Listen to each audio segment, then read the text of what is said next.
नमस्कार, आप देख रहे हैं खबर दोपहर। मैं हूं आपके साथ ऋतु तिवारी। पोखरियाल बुलेटिन की शुरुआत करेंगे। आपदा प्रबंधन प्राधिकरण भवन का शिलान्यास किया गया। सीएम योगी आदित्यनाथ ने भूमि पूजन। विधायक राजेश्वर सिंह सीएम के साथ रहे मौजूद। तो 66 करोड़ की लागत से 1.5 एकड़ में बनेगा भवन। गोमती नगर विस्तार में भूमि पूजन कार्यक्रम रखा गया। फावड़ा चलाकर सीएम ने भवन निर्माण की प्रक्रिया शुरू की। तो इस दौरान संबोधित भी किया। तो एनडीआरएफ और एसडीआरएफ के जवानों को सम्मानित किया। इस संबोधन में तमाम बड़ी बातों का जिक्र किया। उन्होंने कहा कि पीएम मोदी के नेतृत्व में तेजी से विकास हो रहा। एनडीआरएफ और एसडीआरएफ की भूमिका अहम है। आम जनता को जागरूक होना होगा। आपदा आती है तो विपदा लाती है। 24 जनपद बेहद संवेदनशील। आकाशीय बिजली से एक दिन में करीब 120 मौतें हुई हैं। आज 4 से 5 जनपद ही ऐसे हैं जहां पर बाढ़ के संकट से हमें बरसात में सप्ताह 10 दिन लोगों को कष्ट उठाना पड़ता है। शेष वहां पर अन्य जनपदों से इसे मुक्ति करने के लिए उठाए गए कदमों के बहुत अच्छे परिणाम सामने आए हैं। और बाढ़ के समय भी एनडीआरएफ हो या एसडीआरएफ, पीएसी की फ्लड यूनिट हो या फिर यहां पर उपस्थित आपदा मित्र जैसे स्वयंसेवक, ये पूरी जी जान से लग करके प्रशासन के साथ लग करके, पुलिस के साथ लग करके, जनप्रतिनिधियों के साथ लग करके जनधन की हानि को रोकने के लिए प्रभावी कदम उठाते हैं। और आज उसका परिणाम है कि बाढ़ आती है, लेकिन लोगों को एहसास हो जाता है कि बाढ़ आई है तो सरकार की राहत भी साथ साथ आ रही होगी। समय पे नौकाओं को पहुंचाना, बाढ़ बचाव के पहले जो भी कदम उठाए जाने हैं सरकार उसकी समीक्षा भी करती है। साथ साथ आसन्न चुनौती से निपटने के लिए भी अपने आप को तैयार करती है।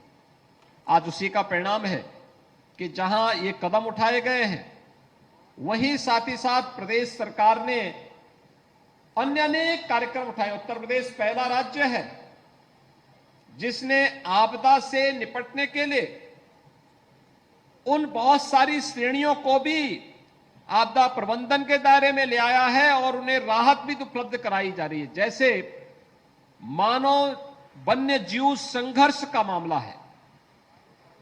पहले मैं देखता था पीलीभीत में, लखीमपुर में, बहराइच में, तराई के जंगलों में किसी किसान या किसी नागरिक को वन्य जीवों से संघर्ष हो जाता था और जनहानि होती थी, उस परिवार को कोई भी कंपनसेशन नहीं मिलता था। आज हमने अनिवार्य कर दिया है, न केवल वन्य जीव, चाहे वो टाइगर हो, भालू हो, हाथी हो, किसी भी वन्य जीव या सांप के काटने का हो या नील गाय या फिर किसी आवारा निराश्रित सांड के द्वारा भी अगर कोई नुकसान पहुंचाया जाता है तो उन स्थितियों में कंपनसेशन की व्यवस्था हम लोग। तो वहीं विधायक राजेश्वर सिंह ने कार्यक्रम के दौरान क्या कुछ कहा है, आपको वो भी सुनवाते हैं। प्रदेश की जनता को आपदा प्रबंधन के संबंध में जागरूक करने हेतु माननीय मुख्यमंत्री जी के दिशा निर्देशन में चलाए जा रहे मुख्यमंत्री स्कूल सुरक्षा कार्यक्रम तथा सामुदायिक आधारित प्रशिक्षण योजना के अंतर्गत हमने पूरे प्रदेश में 4000 से अधिक विद्यालयों का और 1000 से अधिक ग्राम पंचायतों का 2.5 लाख लोगों को प्रशिक्षित किया है तथा माननीय मुख्यमंत्री जी के आशीर्वाद से इन दोनों योजनाओं का द्वितीय चरण शीघ्र ही प्रारंभ किया जा रहा है। प्रदेश के 25 आपदा प्रभावित जनपदों में कुल 10,200 आपदा मित्रों और आपदा सखी जो साथ यहाँ उपस्थित हैं, इनको प्रशिक्षित किया जा रहा है। 12 दिनों के रेजिडेंशियल ट्रेनिंग कार्यक्रम के अंतर्गत इनको आपदा मित्रों के साथ अपनी अनुभव और समुदाय की बचाव के लिए। वहीं सीएम योगी आदित्यनाथ का वाराणसी दौरा। 3 जून से 2 दिनों के दौरे पर काशी जाएंगे सीएम। खेलो इंडिया के समारोह में शामिल होंगे सीएम योगी। तो आईआईटी बीएचयू में खेलो इंडिया आयोजन का होगा। वाराणसी में विकास कार्यों का जायजा भी लेंगे सीएम योगी आदित्यनाथ। तो काशी दौरे पर रहने वाले हैं सीएम योगी आदित्यनाथ। 2 दिनों का ये दौरा रहेगा, जहां खेलो इंडिया के समारोह में शामिल होंगे। और देखिए, और इसी दौरान खेलो इंडिया आयोजन में शामिल होंगे। वाराणसी में विकास कार्यों का जायजा भी लेंगे सीएम योगी आदित्यनाथ। अधिकारियों से संवाद भी करेंगे, क्या कुछ विकास कार्य चल रहा है, क्योंकि माना जा रहा है कि कुछ ही वक्त में प्रधानमंत्री का दौरा भी रहने वाला है और उससे पहले तैयारियों का जायजा, विकास का जायजा सीएम योगी आदित्यनाथ लेते हुए नजर आने वाले हैं।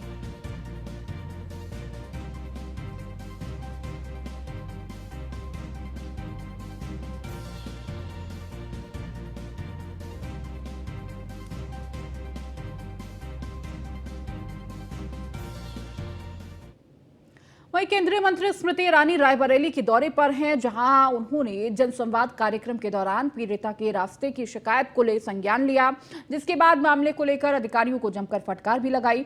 वहीं मंत्री की फटकार के बाद प्रशासन हरकत में आया और रातों रात गांव के आम रास्तों पर खड़ंजा बिछवाया, जिसके बाद ग्रामीणों ने मंत्री का आभार जताया।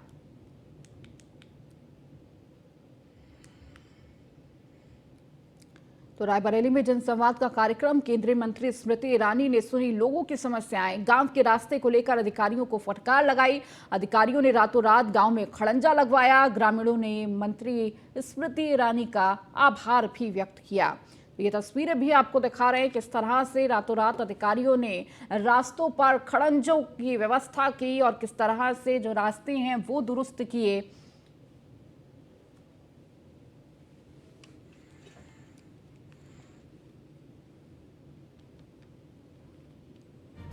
तो केंद्रीय मंत्री स्मृति ईरानी का जनसंवाद रायबरेली में देखने को मिला। तो अधिकारियों ने रातों रात गांव में खड़ंजा लगवाया।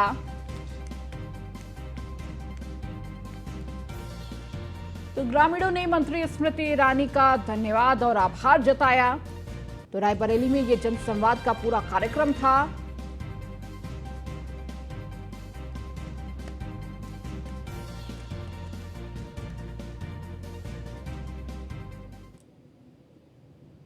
मणिपुर हिंसा को लेकर केंद्रीय गृह मंत्री अमित शाह ने आज प्रेस कॉन्फ्रेंस की है। प्रेस कॉन्फ्रेंस के दौरान अमित शाह ने कहा कि हिंसा के मामले की न्यायिक जांच होगी।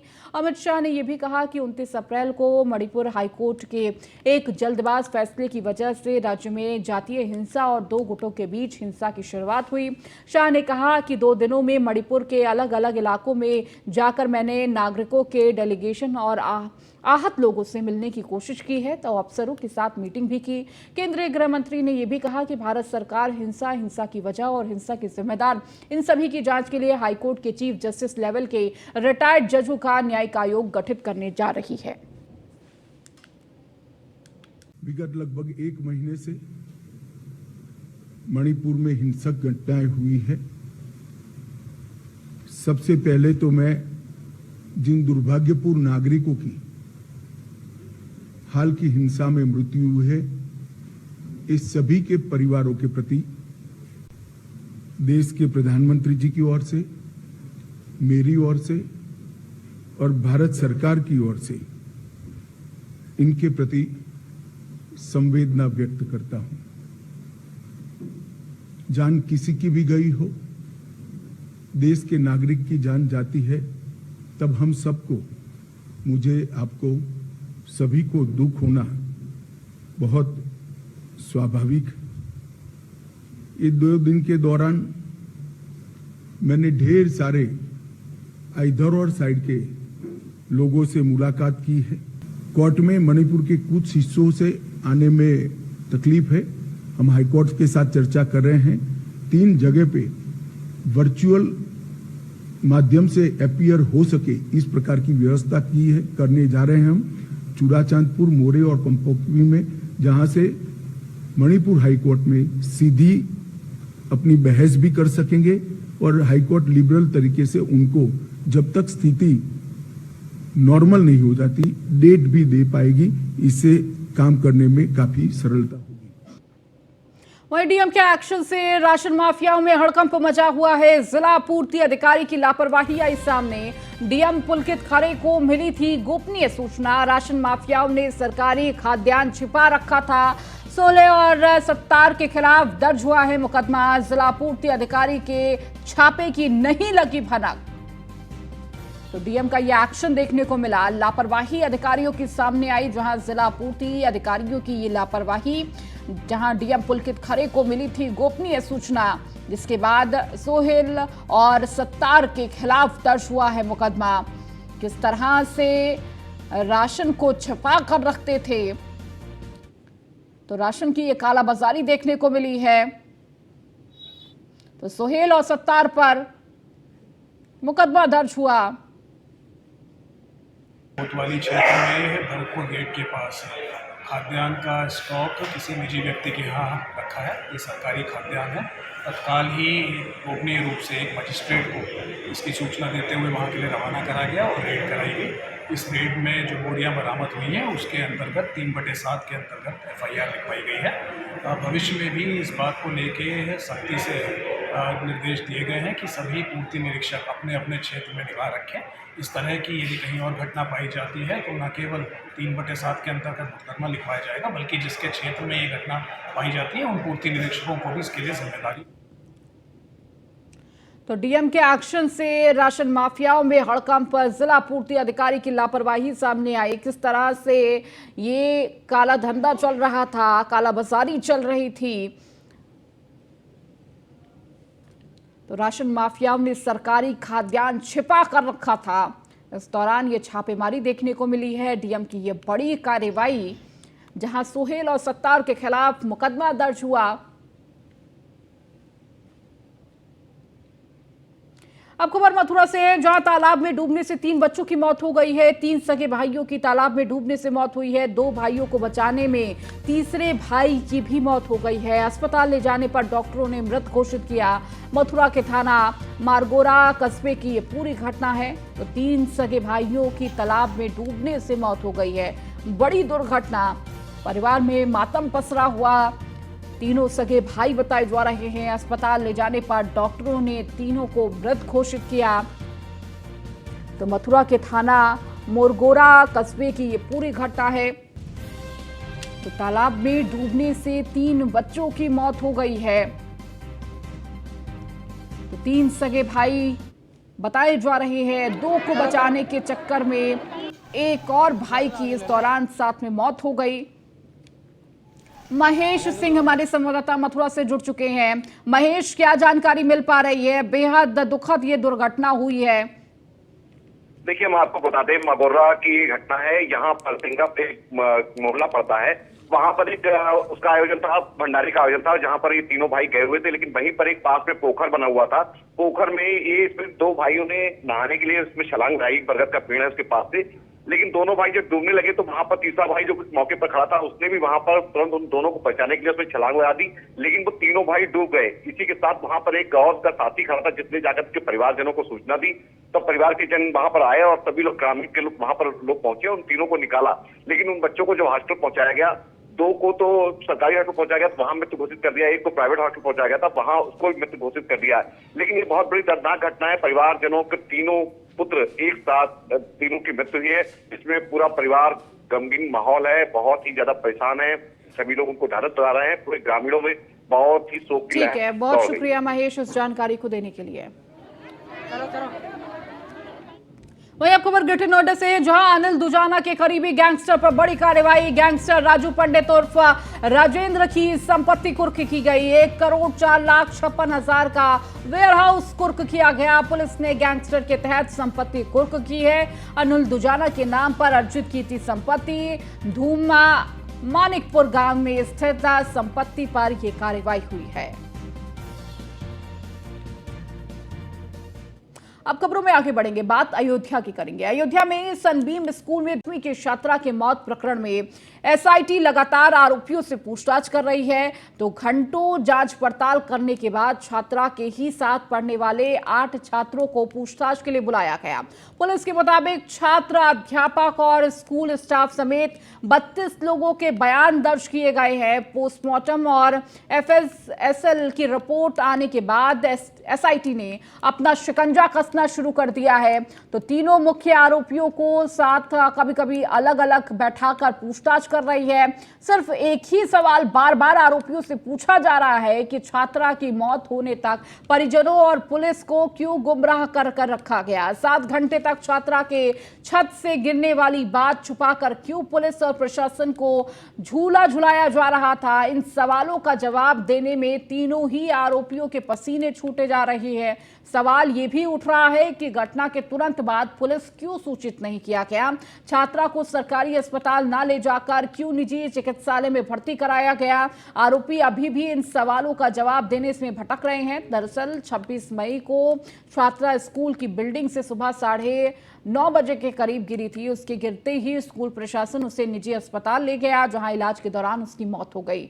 शाम तक स्कूल प्रशासन यह बताता रहा कि छात्रा की मौत झूले से गिरकर हुई है, लेकिन उस दिन देर शाम को वायरल हुए वीडियो ने स्कूल प्रशासन की पोल खोल दी थी।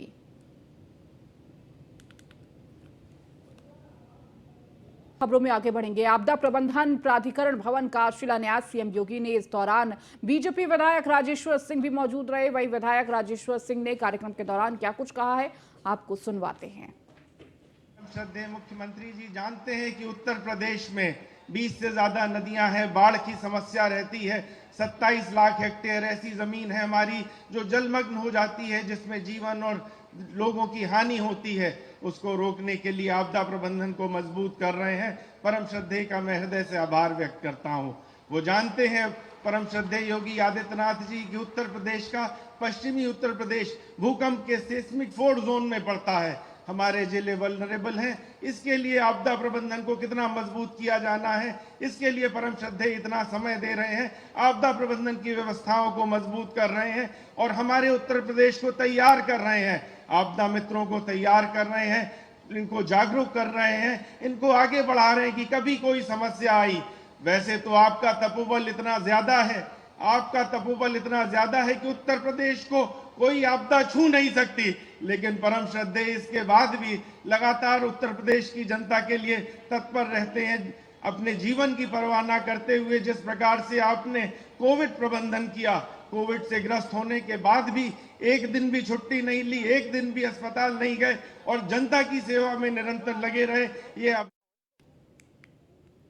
वहीं अयोध्या के सनबीम स्कूल में 10वीं की छात्रा की मौत प्रकरण में एसआईटी लगातार आरोपियों से पूछताछ कर रही है। घंटों जांच पड़ताल करने के बाद छात्रा के ही साथ पढ़ने वाले 8 छात्रों को पूछताछ के लिए बुलाया गया है।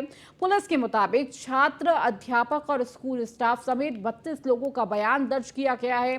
पोस्टमार्टम और एफएसएल की रिपोर्ट आने के बाद अब एसआईटी ने अपना शिकंजा कसना भी शुरू कर दिया है। तीनों मुख्य आरोपियों को साथ साथ अलग अलग बैठाकर पूछताछ भी की जा रही है। सिर्फ एक ही सवाल बार बार आरोपियों से पूछा जा रहा है कि छात्रा की मौत होने तक परिजनों और पुलिस को क्यों गुमराह कर रखा गया।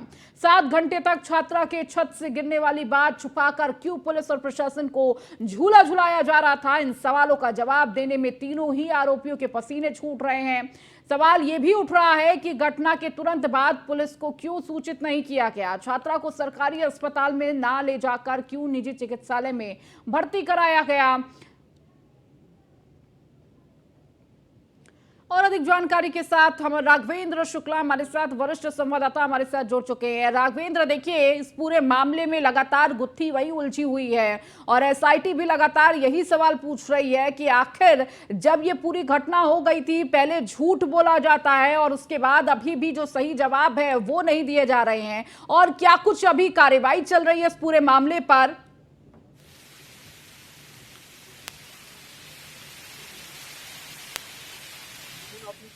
सवाल कर रही है और सवाल का जवाब देने में पसीने छूट रहे हैं स्कूल के आरोपियों के। दरअसल एक बड़ा मुकदमा दर्ज हुआ, यानी धारा 376D का मुकदमा दर्ज हुआ, 201 छिपाने का मुकदमा दर्ज हुआ और इसके अलावा हत्या यानी 302 हत्या, 376D गैंगरेप और 201 गंभीर धाराओं में जो मुकदमा दर्ज हुआ उसके बाद से न कि सिर्फ अयोध्या बल्कि पूरे उत्तर प्रदेश का यूं है कि पूरे हिंदुस्तान की आवाम की निगाहें अयोध्या की घटना थी। जब संजीव स्कूल की छात्रा की मौत सबसे पीछे गिरकर हुई, उसके बाद से तमाम साक्ष्य बातें रही। एक तरफ प्रबंधन ने कहा कि उसकी झूले से गिरकर मौत हुई है, इसके बाद शहर के ही 4 प्राइवेट हॉस्पिटलों में लेकर के जाया गया, जबकि जिला अस्पताल की दूरी उस स्कूल से कोई बहुत ज्यादा दूरी पर नहीं थी। इसके बाद सुबह से शाम तक हॉस्पिटलों में घुमाया गया। आखिरकार मौत को गले लग गई छात्रा, उसका जीवन नहीं बचाया जा सका। ये तमाम सारे ऐसे सवाल थे जिसका जवाब हर एक समझना चाहता है, जानना चाहता है। और न्यूज़ वन इंडिया विक्रांत जी को लगातार हर एक अपडेट पर नजर बनाए हुए है, चाहे वो स्क्वाड टीम हो या पूरी एसआईटी की टीम हो।